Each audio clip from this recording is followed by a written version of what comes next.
All right. Now that I'm kind of buzzed up on coffee, we're going to like zoom through a lot of stuff. How does one write Chinese? I want to kind of return to this idea that this culture is something that one inhabits bodily. It works. I was going to skip this for the sake of time, but I think I should make this point a little bit more clear, particularly with regard to writing. For these literati culture, China is writing, and painting is writing. And both of them, writing as calligraphy and painting as writing, they're both poetry. So, and poetry is the height of what it means to practice a culture, and therefore what it means to create China. And the creation of life, the way a farmer does. So how do you write one of these things? You need a brush. There's no brush. Animal hairs glued into the end of bamboo tubes. It's a pen, basically. There's a certain way of holding on to the brush. You use ink. So it's actually it's a world of materiality in addition to the body. This is ink. It's carbon soot. You burn the plant matter. It creates all kinds of smoke. The smoke and the soot's collected in chimneys. It's scraped off the walls of the chimneys, mixed with an animal glue binder, and then forms a paste. The paste is pushed into molds. And this is Chinese ink. So now you can buy it in bottles. You have to reconstitute this by using water and grinding the ink stick in the water against the surface of a stone. That reconstitutes the ink. When you write a character, particularly if you're writing, this is a pattern excerpted from a modern kind of grammar of how to write, how to practice calligraphy. It's a modern method. This is not a diagram that would have been used in pre-modern Chinese way of learning, right? This is a modern Chinese teacher who's kind of, from his own experience, graphed out, and he's come up with his own legend of symbols to sort of indicate how these different brushstrokes are written. And these are the eight basic brushstrokes for writing the regular script form, the standard form of the writing of a Chinese character. And there are many different modes. There are 6 different modes of writing a Chinese character, but the basic one is the basis for the standard fonts of writing Chinese. You use these 8 basic brushstrokes. You do not invent your own brushstrokes. You follow these 8, and you master them. So now, not only that, if you're going to write a Chinese character such as this one, Yong, it means forever. Beginningless and endless, sort of forever, you have to write them in the certain order. So this is number 1, this is number 2, this is number 3, this is number 4, and this is number 5, and it'll be forever like that. You don't decide you're going to come in, oh, I know how I'm going to write this character. I feel like I'm going to do the bottom stroke first, and I'm going to do the top stroke, and then the 2 side strokes. Actually, this is a 3 brushstroke character. 1, 2, 3, on that way all the time. And when you learn how to do this, I'm just talking about simple writing, and we have this experience learning how to write English, although we don't think about it necessarily this way. But basically, you're habituating a cultural practice that's physical. It's a rhythm, and it's important. When Chinese when Chinese forget how to write a character, you don't visualize it. Everyone we talk about the writing system as being predominantly visual. Yes, a visual element is crucial to the reading in a sense, but one doesn't imagine, okay, I forgot how to write it. I have this picture of the character in my head, and I'm going to try to plot out that picture. No, what you do is you just start to write it. It's like when you forget a song. How do you remember the lyrics of the song? You just try to sing it and see if the lyrics will just come out. It's in your nervous system, it's in your bones, it's in your muscle. And a lot of the metaphors, some of the most crucial metaphors in Chinese writings, historical writings on calligraphy, writing as an art, a visual art, use the metaphors of the body: muscle, flesh, bone, and sinew. So here are standard forms of, an ink rubbing of a stone engraving of calligraphy. So writing as culture is fundamentally somatic. It's in the body. It's a bodily practice. I was just explaining to someone during the break that, well, how does this work? Well, I talked the story about, and I usually do talk about this, when I was, a long time ago, foolishly aspiring to learn calligraphy, one of the teachers I had was actually a professor of Zhuangzi. His specialty was Zhuangzi. This is a sort of a philosopher associated with Taoism.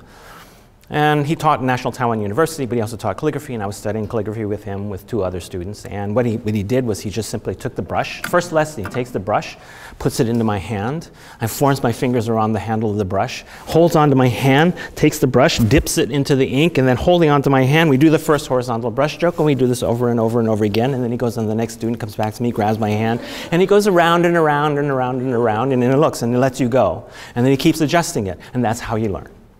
There's no explanation. There's no diagram. It's a direct physical transference of a lifetime of experience. But what comes into me What I habituate at first is basically, in a sense, memorizing him. But who is he? Well, where did he learn? From his teachers. Where did they learn? From their teachers. So if I continued on, I wouldn't claim to say this now, whenever I would write, or if ever I practice calligraphy, the art, that he would be there. I would be me, but who is me? You can't separate me from him. You never can. So writing as culture is always that. And so when these painters make these references to the past, it's more than just sort of a kind of like postmodern intellectual sort of, I am referencing so-and-so. I'm inhabiting that past. How do you learn that past? You copy it. There's this notion of copying in Chinese painting, but copying is a pedagogical exercise in a sense. It's only partly pedagogical. It's physically inhabiting the pattern of gesturing at a particular moment of a particular artist in a particular work of art. That, in a sense, is the substitute, because the artist might be, dead 200 years. It's the substitute, in a sense, for having the teacher holding onto your hand. And you absorb this. It becomes part of the fabric, the bodily fabric, the emotional fabric, the intellectual fabric, and you can't separate out any of those sorts of things. You think with your body. So it's not just this conceptual allusion to the past. It's actually inhabiting it.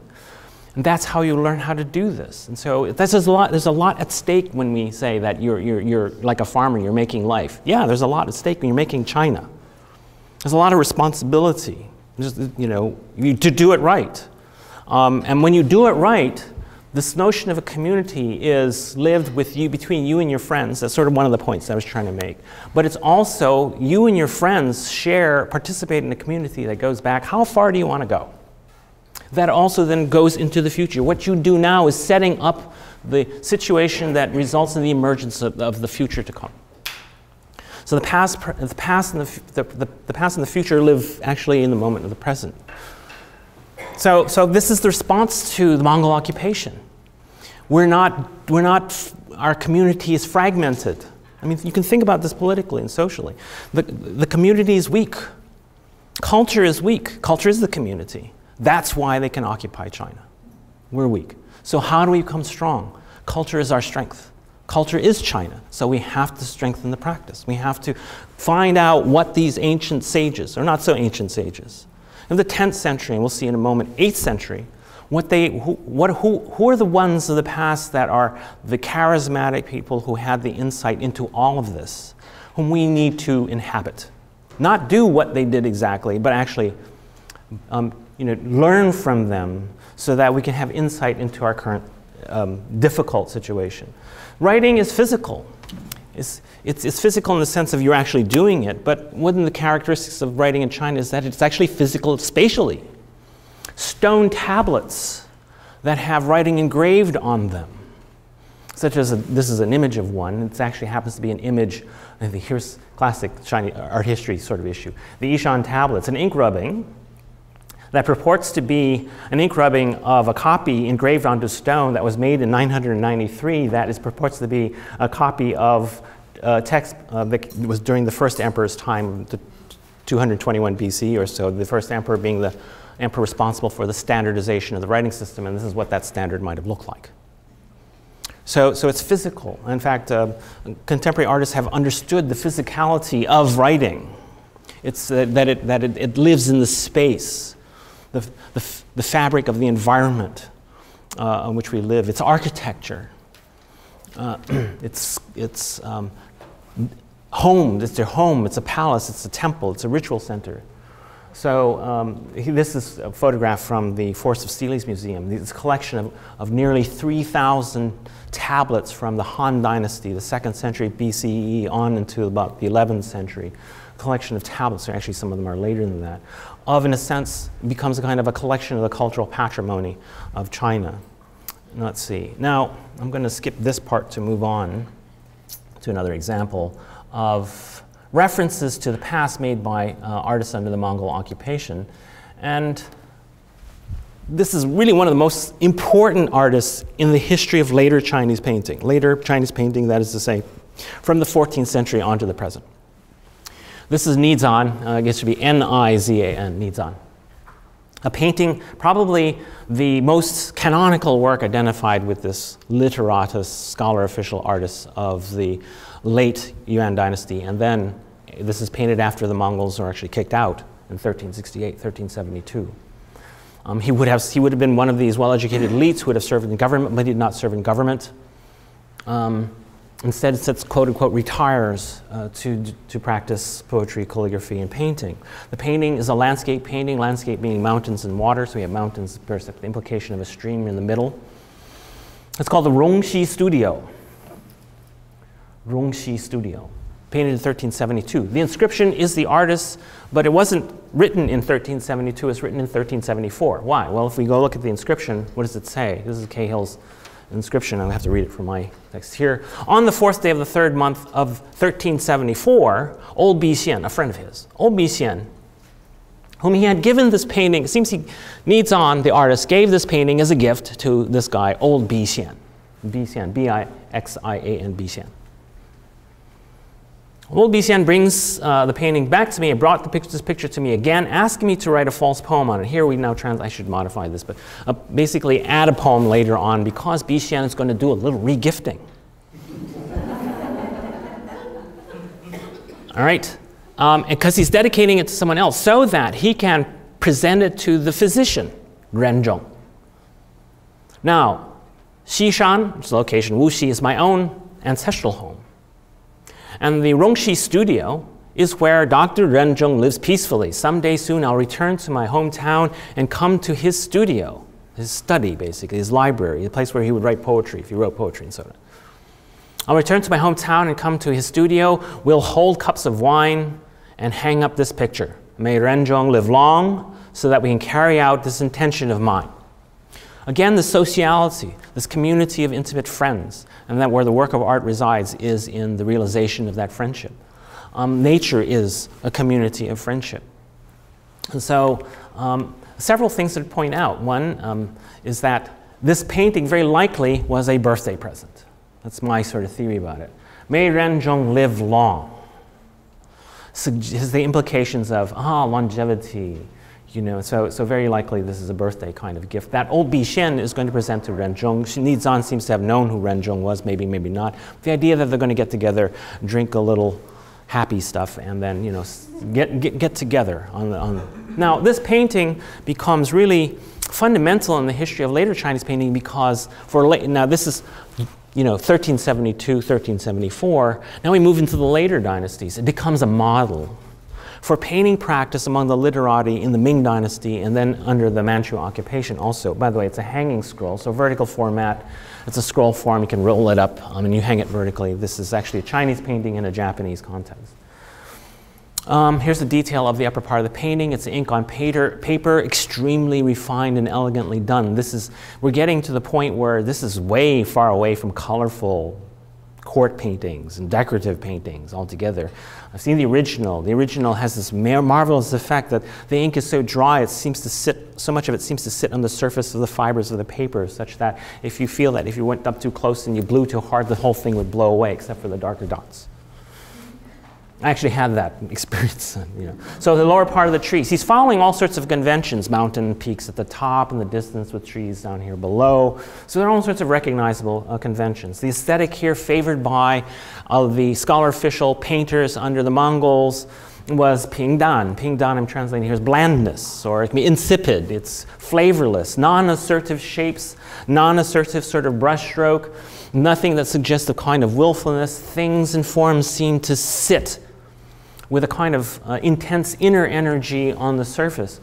You know, this pingdan, ping meaning level, dan is, the way I like to think about it, is the way this old professor of Baroque art at the University of Chicago where I studied, when he would offer you coffee, he would take half a teaspoonful of instant coffee and pour it into an entire pot and then serve you that coffee. That's dan, right? So, you know, that's it. This is an utter sort of abjuration of what Huizong's taste was, and what the artisans were doing. And Nizan is held up as being canonical among later painters for having the kind of sense, reach that balance of practice where things are sufficient but neither insufficient nor too much. So it's more of these. But he's also full of historical references. References mean, the habits, rhythms.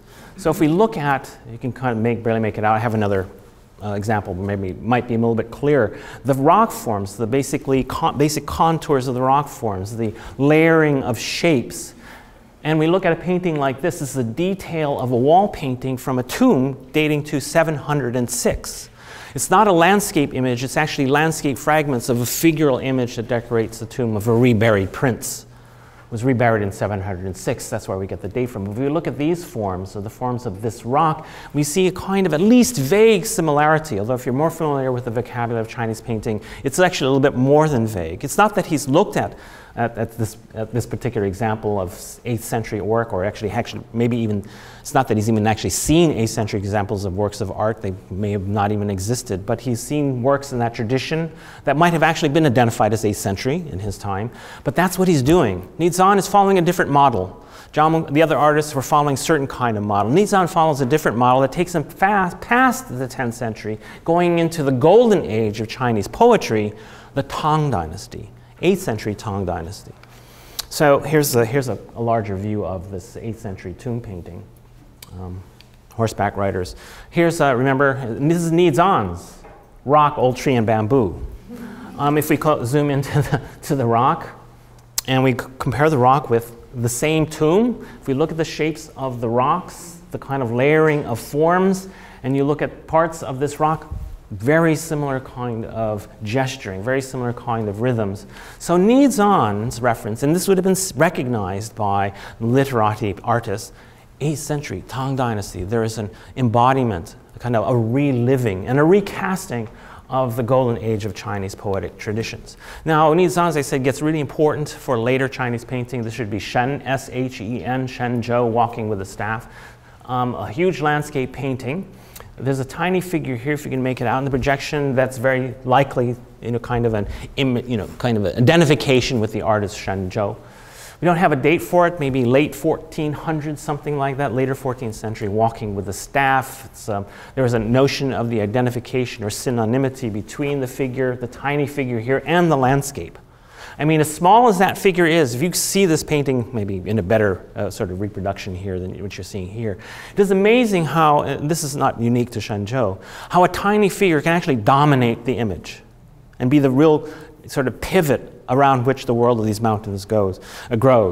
So we also don't want to think, 19th century, European romanticism of grandeur of nature, tiny figures are not, the human being doesn't count for much. Actually, the human figure counts for everything.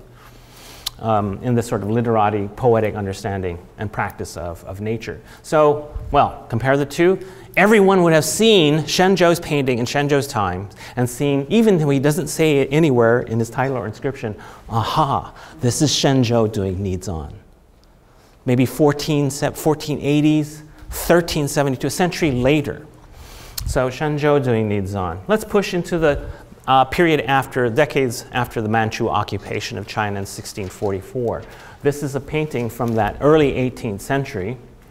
And here we have Nizan. If you look, Nizan was known for this kind of composition. Mountains up at the top, empty expanse of paper, indicating river, but it's just empty expanse of paper. It could be mist and river, both. And just stacked on top of each other. Mountains, water, trees on low rocks with Nizan's characteristic empty pavilion. Wang Yuanqi, empty pavilion, tall trees on low rocks, expansive empty space, the river, mountains up above. So the composition is a reference to Nizan, and here's Wang Yuanqi, and if you don't get it, he tells you. And the title is Landscape After Nizan. Wang Yuanqi again. Right, it's cut off. 1707, landscape in the style of Nizan. Same composition, some variations, no empty pavilion. He puts a little simple kind of building, this kind of a building one sees over and over again in Yuan Dynasty 14th century painting. But if we look at some of the details, these dots, the shaping of the rocks, the configuration of the mountain forms is modeled after Nizan's. And then therefore, Wang Yuanqi in 1707 is inhabiting Nizan, who's inhabiting the 8th century how, this is this layering of lived associations. Wang Yuanqi again. This is great. In landscape in the manner of Nizan and Huang Gongwang. Wang Gongwang was actually a painter, a literati painter of the mid-14th century. One famous painting dating to around 1347, 1350. Now, if we remember this, pines with a distant view, 10th century tradition, not likely a 10th century painting, but a 10th century tradition.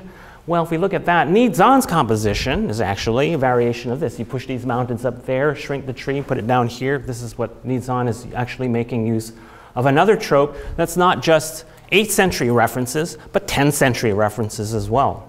So if we take this, go back to this pines with a distant view idea, this actually has associations with one of the famous, I mean, it's not necessarily directly connected with this, but we see a kind of motif, or I might say a visual, equivalent of visual trope, of a famous 11th century painting. If you look at this detail here, it's kind of cut off. When we zoom in, it's also cut off. There are some trees here. Interestingly, these pine trees with their branches extend out like arms and say, go here, go here. They pull back and they give you a distant view with these distant mountains.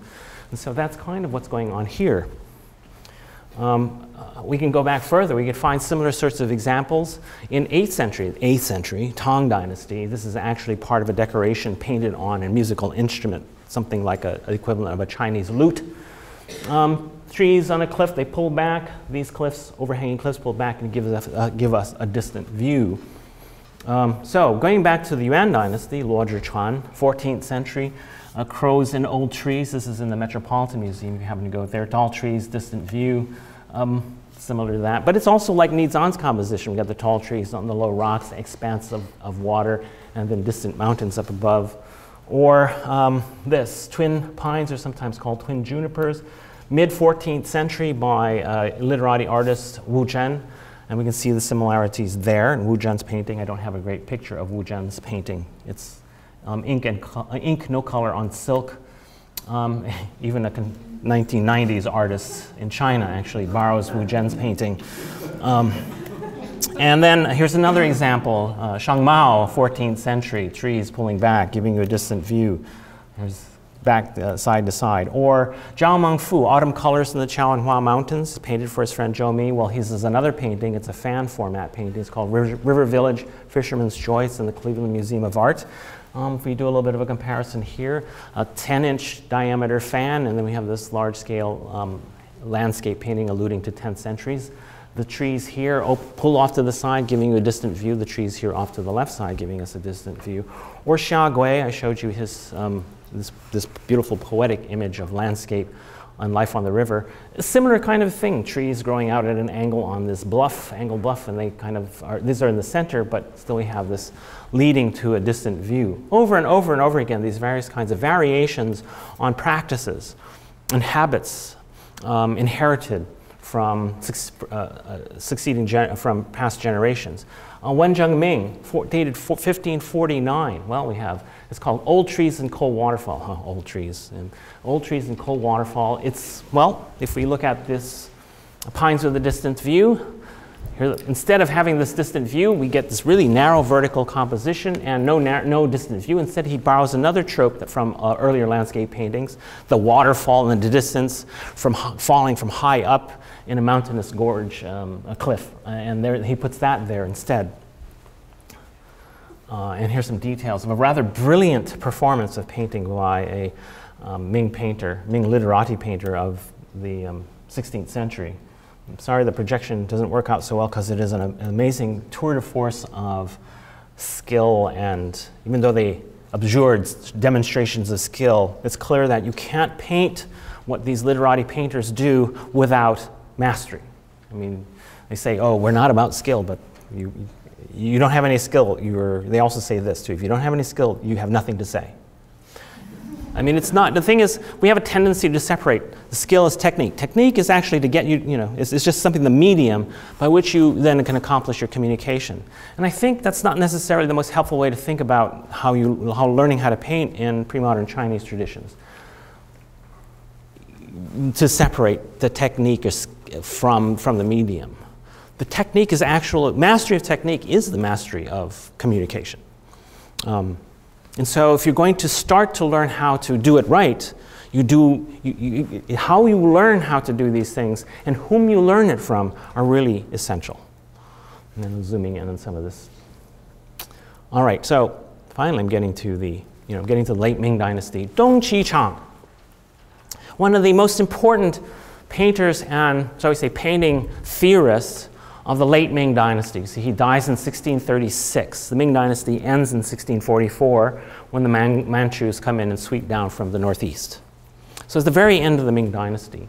And this is an extraordinary painting by him called the Qingbian Mountains, dated to 1617.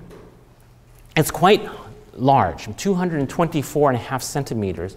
Well, I had a chance to see this when the Cleveland Museum first acquired it. I was a graduate student. We went down to look at the painting. They didn't have a wall high enough to hang it. We went to their boardroom and they unrolled it on a conference table.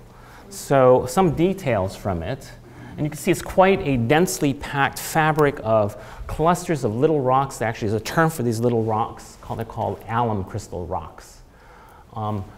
This hemp fibers, it's called hemp fiber, this fibrous brush work, brush texture stroke. Here's a detail of the middle. Really odd shapes. And the space. What kind of space is this? There doesn't seem to be, as in the case of Wen Zhengming's painting I just showed you, no, there doesn't seem to be an interest in rendering space as we understand space, but there's definitely a kind of space there. And at the very top is Dongji Chang's The Artist's Inscription. Dongji Chang is famous for a theory. It's called the theory of the northern and southern schools, where he borrows from Chan Buddhist northern school and southern school. And oops, I just did something. Play. Sorry. Where he talks about what models to follow. And here we are at the sort of destabilized, threatened period of the late Ming Dynasty, when, again, what he does is in his paintings, but also in his writings, is maps out a kind of tradition of practice. Two, a northern one and a southern one. The northern one, don't follow. And he lists painters, names names. The southern one, this is the tradition to follow. And he goes through and he names 14th century artists, Ni Zan, Huang Gong Wang, Wu Zhen, Zhao Mengfu. Well, no, I think Zhao Mengfu is left out. Zhao Mengfu served the Mongols. I have to double check. But a lot of it has to do with moral character, moral quality. Your practice. These are the models, because they're not just sort of a skill.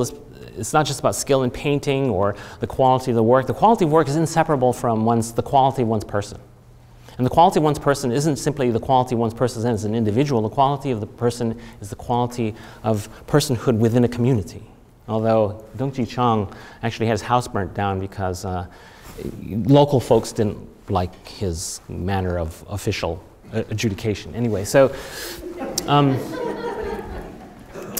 he was a really nasty man, actually. So I'm talking about ideal as opposed to the actual reality, and it's more of these. So what he does in this theory is that not only does he name names, is that his work becomes kind of like a personal synthesis. So actually he calls it the Da Chang, the great sort of perfect sort of, well, it's usually translated by art historians as a great synthesis of the right models that go through the 14th century, well, actually goes to the 15th century, like Shenzhou and Wen Zhengming, to the 14th century, Ni Zan and Huang Gong Wang, and then from the 14th century into the Tang Dynasty. It goes all the way back to what is sort of canonized in a kind of orthopraxy, orthodox practice of the classical, most appropriate models for practice. Ideally, you don't just merely copy, as I said before, but basically you inhabit and therefore bring that past into the present. Here's another beautiful painting on Korean papers that's identified, beautiful paper, in the Cleveland Museum of Art. And you can see a little bit more clearly the nature of the alum crystal rocks and the hemp fiber brushstroke, the rendering of trees and these kind of blotchy ink horizontal dots of these conifers. And these are all techniques that are mastered from following these models. And he becomes seminal. And what happens is that later after the Manchu occupation, the literati artists take Dongji Chang as kind of the encyclopedic master of all of this. And this sort of approach then filters into the Manchu court. Hitherto, the literati approach had really not had a prominent role in the imperial court, but under the Manchus it does. So this is the kind of tree, these horizontal dots of foliage that gather around parallel lines, roughly parallel lines for the trees. Here's another example here, and this is Dongji Chang's Inscription. It's very clear, Dongji Chang sort of canonizes this notion that painting is writing. Painting is calligraphy. And both of those arts are poetry. And in fact, to the point where he says, and I think he doesn't originate this expression, he's quoting earlier sources, in order to learn how to paint, in order to understand painting, you need to have read the 10,000 books. Wang Yuanqi back again, copying, landscape in the manner of Nizan. Just sort of remind you, 1704, here's Wang Yuanqi again, landscape in the style of Nizan. I showed this a moment ago. And then the landscape in the manner of Nizan and Huang Gongwang, 1710. Now, Wang Yuanqi, color landscape after Dongji Chang's interpretation of Huang Gongwang. So here's Dongji Chang, and then here's Wang Yuanqi side by side. And here's a detail of the Wang Yuanqi. And here's a Huang Gongwang I haven't shown that's in the Cleveland Museum of Art. It's in very bad shape, but basically maybe they're looking at something like this. So Wang Yuanqi would be making a kind of allusion to Huang Gongwang via Dongji Chang's version of this kind of painting. So it's, yes, Huang Gongwang and Dongji Chang. Dongji Chang again. Now, Wang Jian, there are four Wangs in the Manchu period. They're called the four Wangs: Wang Yuanqi, Wang Jian, Wang Shimin, and they're all, I left somebody out, I can't think of his name right now. They're all painters who fostered this literati aesthetic at the Manchu court, and they followed the Dongji Chang model. So here's an example of what you start to see. Wang Jian, landscapes in the old styles. It's an album of 12 landscapes, and so here's one. And here's another one, and it's a bit of a game. You better know your stuff. To who's he referencing? Who are the references in these old styles, and a variety of them.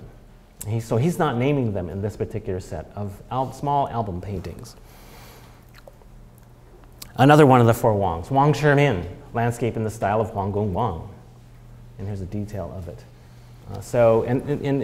He says in the manner of Huang Gongwang, but there are Nizan type dots, and so it's a mixture of 14th century references. And here's the upper part of the mountain. Finally, things come to a head, and you have a painter who is identified by modern art history as an individualist. Doesn't he look like an individualist? He's Shi Tao. It's cut off. The pinyin spelling is S-H-I, Shi Tao, T-A-O, Shi Tao. And this is the Weizhao spelling that you see here, Shi Tao.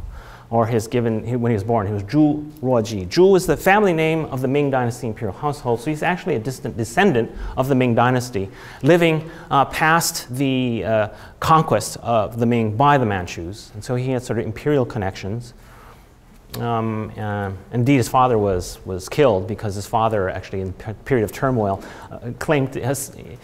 named himself as emperor of the Ming, and others in his alliance didn't agree with that, and so they had him killed. So anyway, Shi Tao, here's a landscape by Shi Tao. It's called the Waterfall on Mount Lu, one of the famous important mountains in Chinese culture.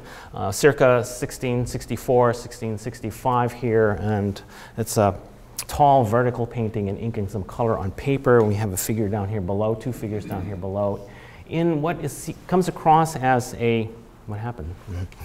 There's a sense of physical scale that returns to the painting. It's not the sense of linear perspective or what would you see as far as scale and depth in a photograph. Nevertheless, there's a sense of high distance, of monumentality, of grand gestures, of large shapes, of depths, and with this tiny figure here in the center. This is quite different from this. It's different on the level of how Shi Tao is responding to the experience of being and wandering in nature. And it's also not making references that Wang Yuanqi is making. So what's going on here? Shi Tao writes a treatise in which he says, this practice of this continuous reference to the past, this self-conscious reference to the past, doesn't work. It's the same old thing. The Manchus occupy, so what is his response? Does he throw out the past? No, he doesn't. Although I think sometimes modern art history would have you think of him as almost a modern individualist because he throws out the past in a sense, or he seems to. He says, don't do that. Don't follow all these past masters. Except for the fact I want to show you that he continues to follow past masters, but different ones. But he does see, he says that in a sense, what's going on now with all of this landscape in the manner of Nizan, landscape in the manner of Dongji Chang's interpretation of Huang Gong Wang, is not appropriate. It's too much. Again, it's this matter of degree. It's overdoing things in the kind of, this is beyond veneration of the past, and it's not helping us. And hence, we need to, again, there's this implication of returning and strengthening culture, given that China is once again occupied by foreigners. Here's a detail of the middle section with clouds in the middle and this angled promontory, and here's the detail of the summit that is a flat top and it's surrounded by mists, and here's a waterfall. And here's the figure at the bottom, standing there contemplating the waves, accompanied by another figure. And indeed, Shen Zhou from the Ming Dynasty is this poet on a mountaintop. Well, you know, Shi Tao's, this is a trope. There are other artists who borrow this poet on a mountaintop idea. And so there's a poet on a mountaintop. So he's still, you know, connected with the past. He doesn't reject the past outright. So we go back to this detail, and I want to show you, let's look at the brushstroke. I apologize for the fuzz. And where does this brushwork come from? It's not the hemp fiber brushstroke of the standard sort of references. It comes from something like this. I know it's a little too light, so you can't see the slide very well. But if we compare here, this brushwork and this brushwork, it helps keep my students awake. We see that his brush mannerism and that was not exactly the same, but it's close. He changes models. And there's a reason why he changes models. This is because, oh, well, you know, they're doing that, I'm going to do something different. No, he says that this over-veneration of certain kinds of models has us misunderstand what these ancient sages of painting were about.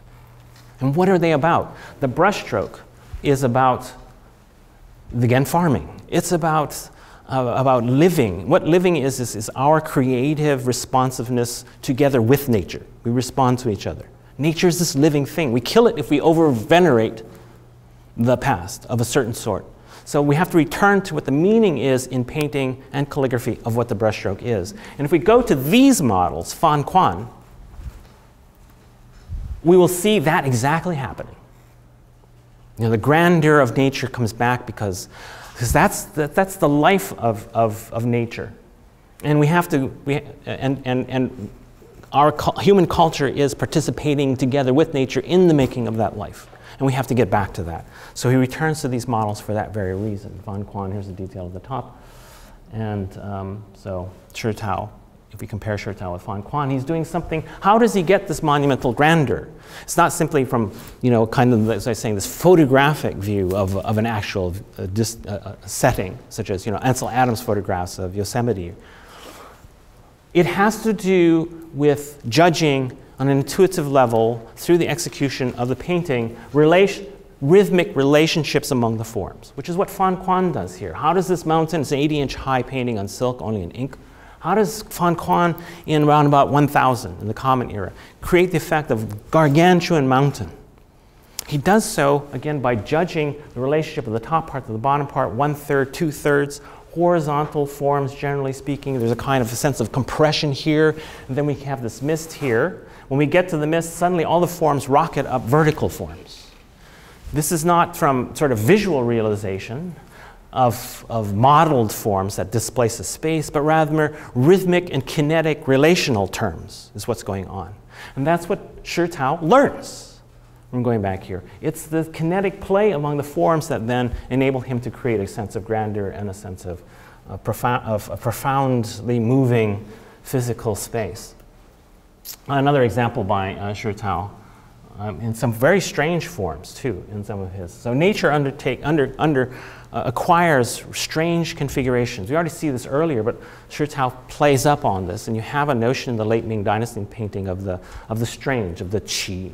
You know, what nature achieves, it lives out its vitality in the curious and unusual, and curious and unusual forms. It's bizarre forms. Shi Tao lived around the area. He was a Chan Buddhist monk for a good part of his life. Lived and wandered around the area of Mount Huang. And so he does a series of paintings of Mount Huang. And again, very much sensitive to and interested in the vitality of what it is he's seeing and experiencing. Interestingly enough, because I think from what you see here and our response is very likely our modern responses to these paintings, is there something very easily, we can identify with the experience here. And for that reason, again, from the point of view of the literati tradition, they look at this and say, us overdoing the physical drama. And even in the late Qing, in the Qing period, where are all these paintings? They're in Japan. The Japanese pick up on this stuff. And here's Mount Huang, if you want to see some photographs of what Shi Tao actually saw and hiked through, or parts of.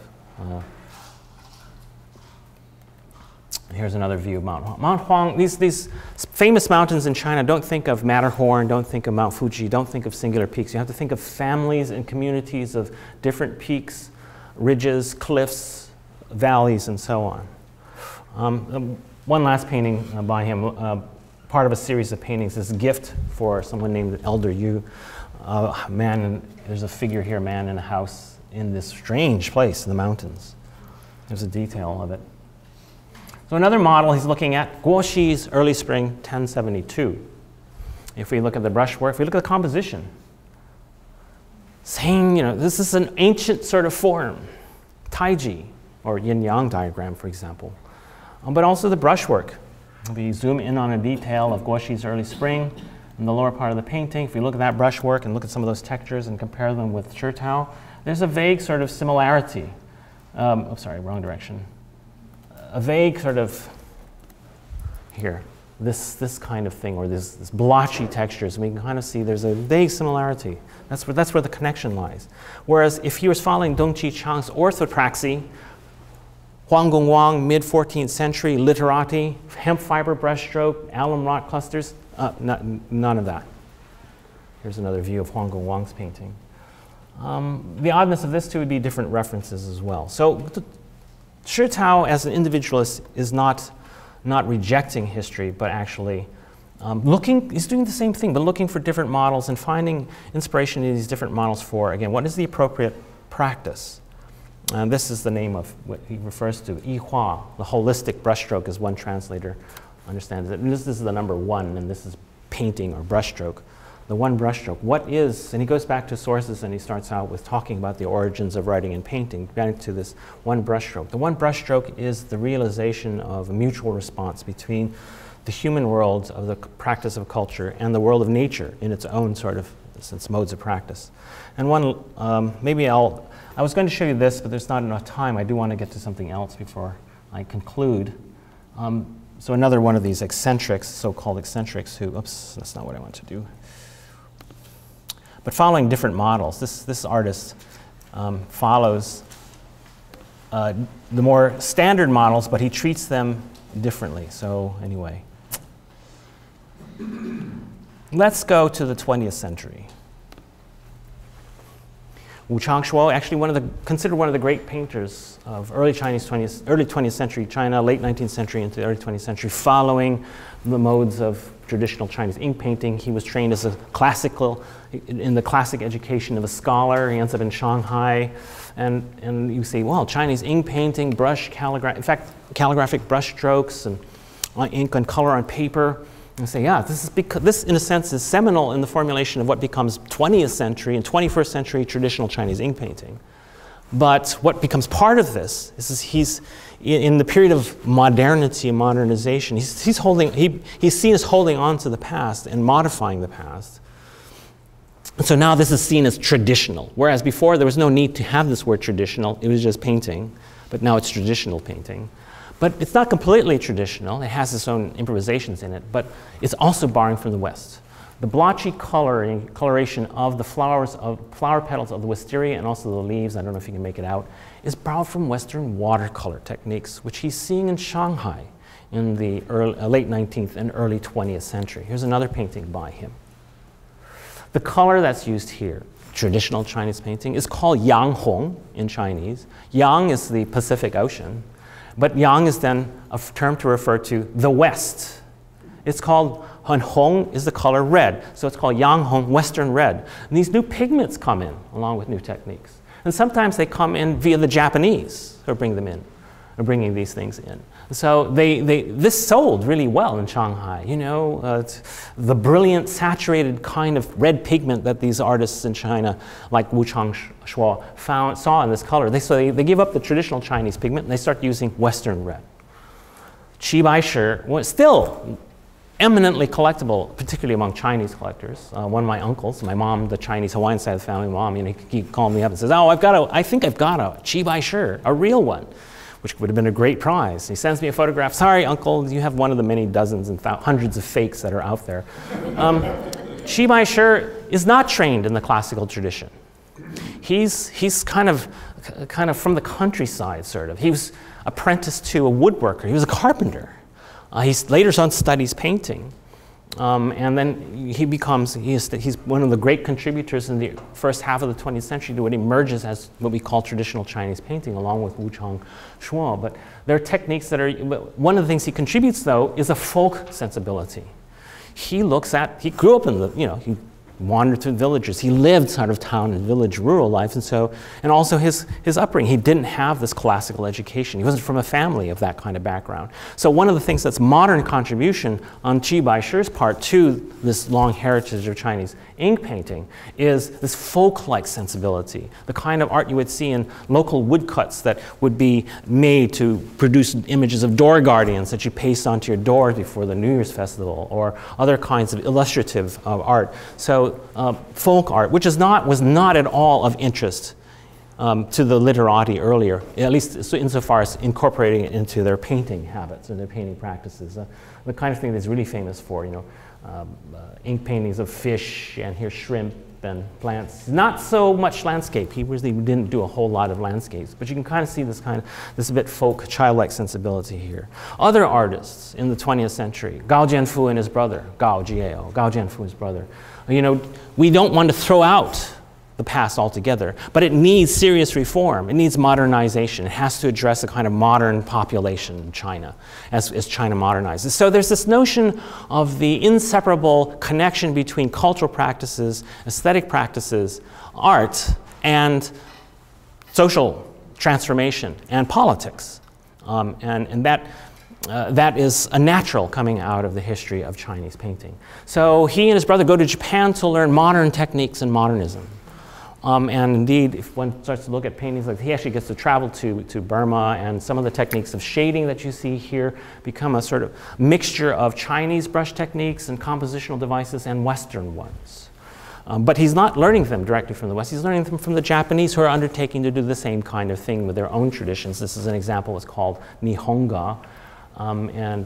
Japanese subject matter, some Japanese materials, Japanese formats, but basically incorporating some Western spatial devices and so on. Here's another Gao Jianfu painting. And also depictions of the genre of contemporary life along the river, or scenes that he actually sees. This is also particularly modern on Gao Jianfu's part. Oops, sorry, duplicates here. One of the most important figures, seminal figures in kind of this bringing together of the Western modernity with the traditional practices is this man, Xu Beihong, who becomes the president of what becomes the Central Academy of Fine Arts in Beijing. Self-portraits, you know, a kind of classical Western academic self-portrait of him as a rather handsome young man, and then kind of the oil painting. So he studied oil painting.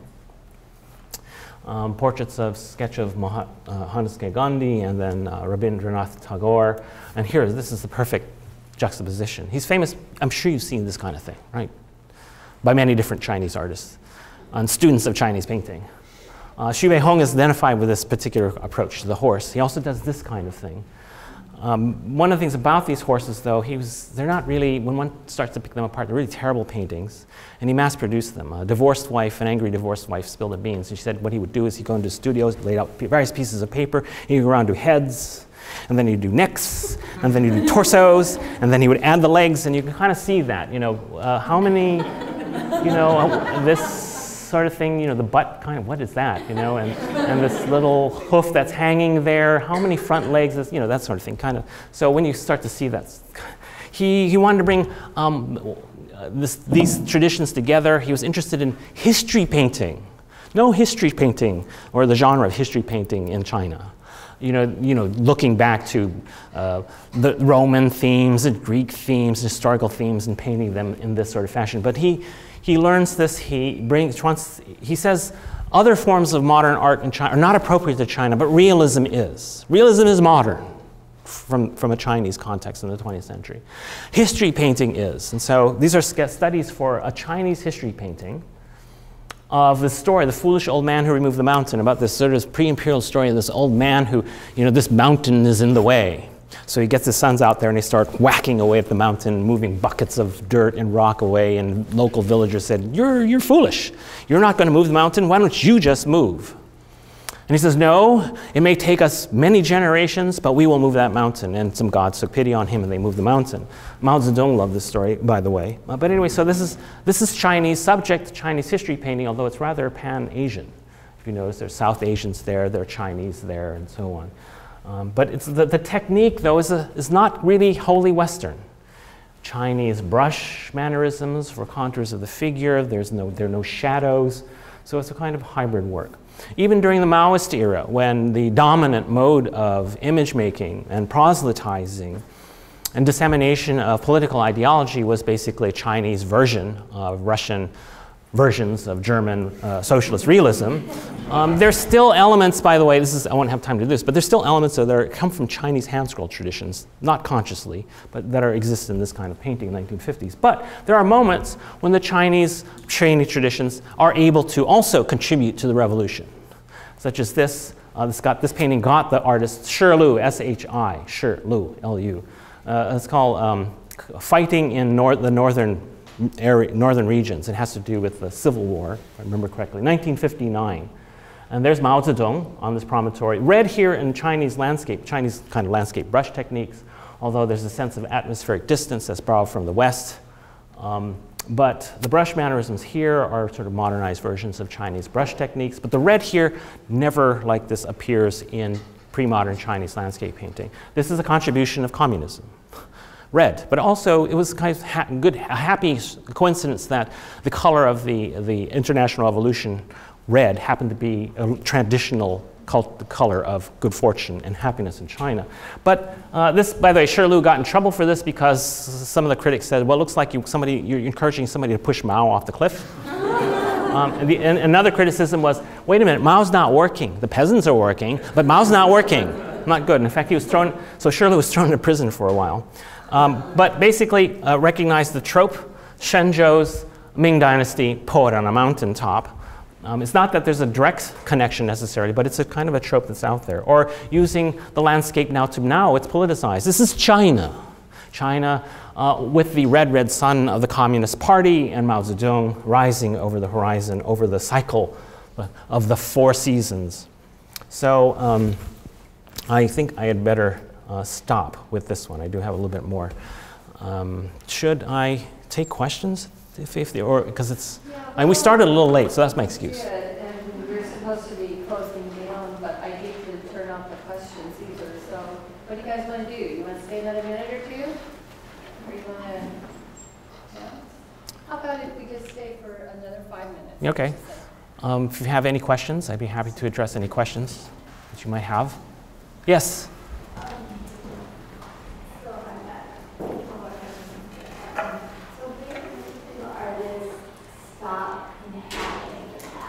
When did the Chinese artists stop inhabiting the past?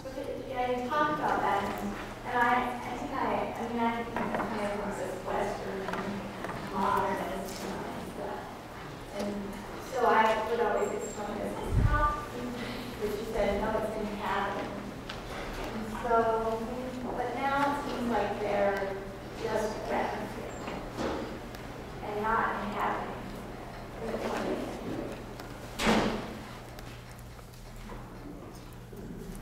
2007.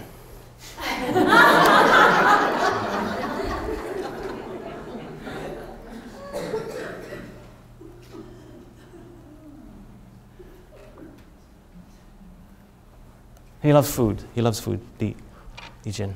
So it goes on. It goes on. So they haven't stopped. What was it? You have other questions? You said, yeah. Any other question? Yes? The traditional Chinese writing give the culture, the beauty, and character. The simplification of the writing system, is that going to take away some of the character, the beauty of the language, the culture, or just part of the revolution? Hey, you're rehearsing a kind of debate that went on. Right now, it's just happened. I mean, when I meet Chinese students, graduate students, and whatnot, they just grew up writing the simplified system. They're calligraphers who practice in it. I think people will have their own opinions about it, but it's definitely here and it's well established, and nobody's necessarily going to dramatically go back to the old ways. Although one starts to see signage returning in China that's using the traditional way of writing. But I don't get the sense, and maybe Roger might have a more up-to-date view on this, that this is a kind of an active debate about what is happening. So it becomes kind of personal. I mean, I was trained in the traditional writing system, so I prefer that myself. So most scholars, they want to go back, or what do they want? I don't know the answer to that question, but the young scholars are on the habit of the simplified characters. You know, they can read, maybe not write the older traditional forms, but that doesn't seem to bother them. So, yeah. Yes? The traditional Chinese painting is so beautiful, but it's hard for young kids to get to learn it. Oh, yes. Especially like grandma kids are playing, drawing in a computer. Yeah. It's for the young kids here, elsewhere in China, you know, the idea of calligraphy and learning how to do that. Yeah, it's like, you have a family here. Oh, you want to learn the violin? You want to learn the piano? No. You know, I'm not interested, you know. So, yeah, I agree. I mean, I'm not so sure that learning this tradition could happen in that way. But it doesn't mean, I mean, the artists who do this stuff, like this guy, these guys are not slouches. The Chinese art academies are very serious. I mean, the competition to get into one, you have to do a kind of a painting to get admissions, and none, I mean, I would say this, and the students know this, but our approach at our school is different because of different history, different culture, different idea what contemporary art is. But not a single, I don't think the painting faculty, as good as many of them are, or the painting students, graduate, undergraduate, would ever get into a Chinese art academy. They're not technically up to it. So you still have that going on in China. You know, oil painting, I'm talking about oil painting. So yeah, I agree. But yeah. So, okay, thank you so much. It was all right.